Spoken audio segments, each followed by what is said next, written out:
Yeah, hi there. These comments are for H. I'm just using your initials for privacy purposes, and I am Michael, the founder, owner, and the materials writer for all of your lessons at the 7-step system to pass a TOEFL IBT. You completed integrated speaking practice test number 2, and I'm going to listen to it right now.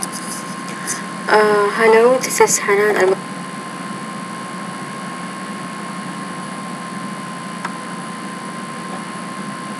The topic about is Tsuja Fujita.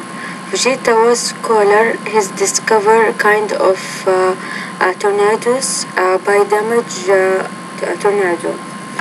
But wait a minute, before you get into all that detailed information, what is the purpose of your response?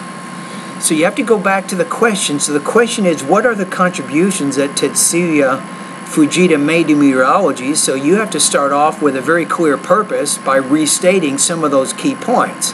So you can say the reading and the listening passage discuss several important contributions that Fujita made to the field of meteorology. Then you say, first of all, according to the reading passage. Then you mention some contributions there. Then you can say, second of all, according to the listening passage, there are additional contributions that Fujita made.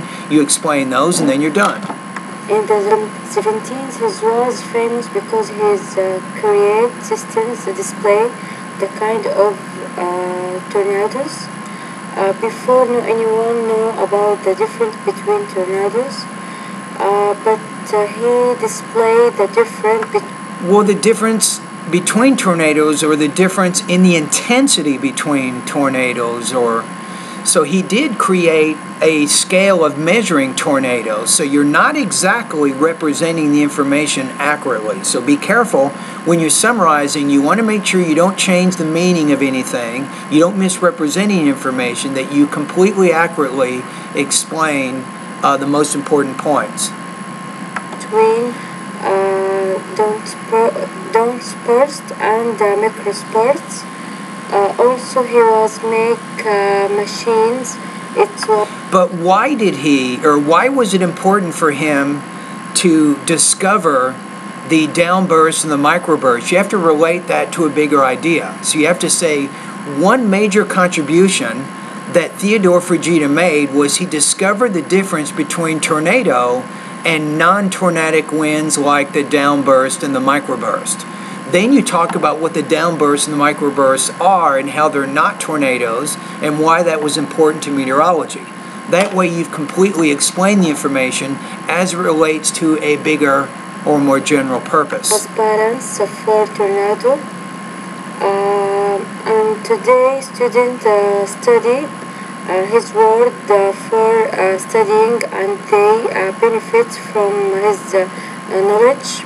Okay. Also, in the last his days, he changed his interest to study the cause airplane accidents.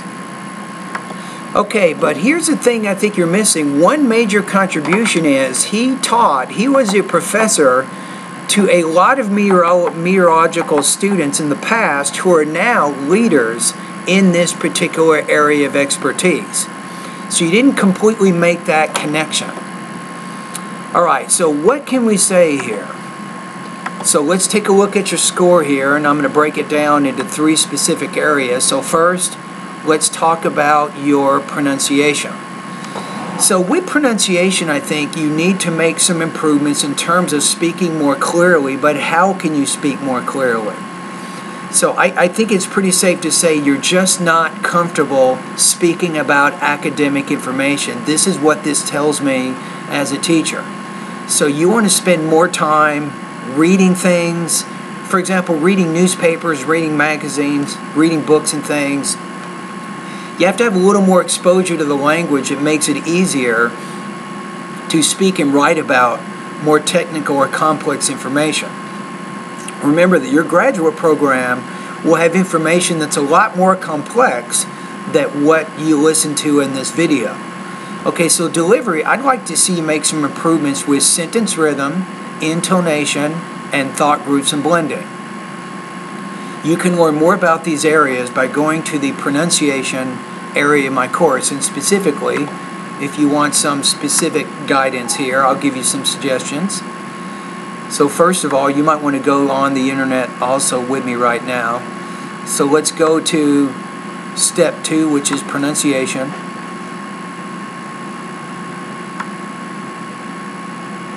And I think here, sentence rhythm means you need to review Speak Clearly lessons number 33, 34, and 35. To help you with your intonation, you should study Speak Clearly lesson 36, 37, 38, 39, and 40. And then to help you with thought groups and blending, you should study lessons 41, 42, 43, and 44. All right, let's keep going. So those are some suggestions for your delivery. Language use, you have to be more comfortable with vocabulary and grammar.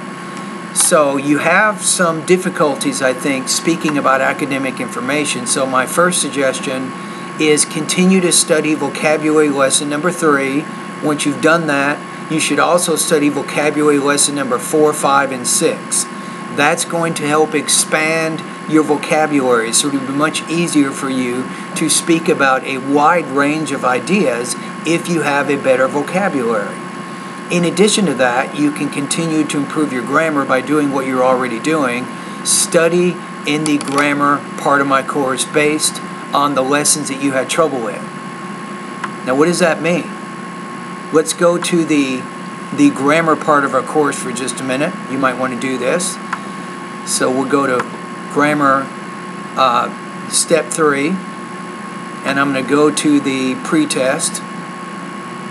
And you took the pretest like many of my students, so let's take a look at your specific situation. So I'm going to click on it right now, so you can click on review. Okay, let me find yours here just for a minute.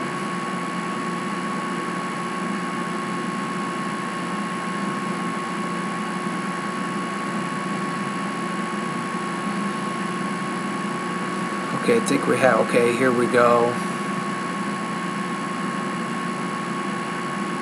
Okay, hold on here.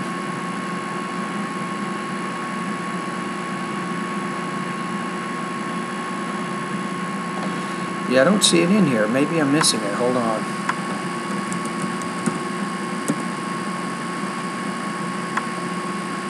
Okay, hold on a second.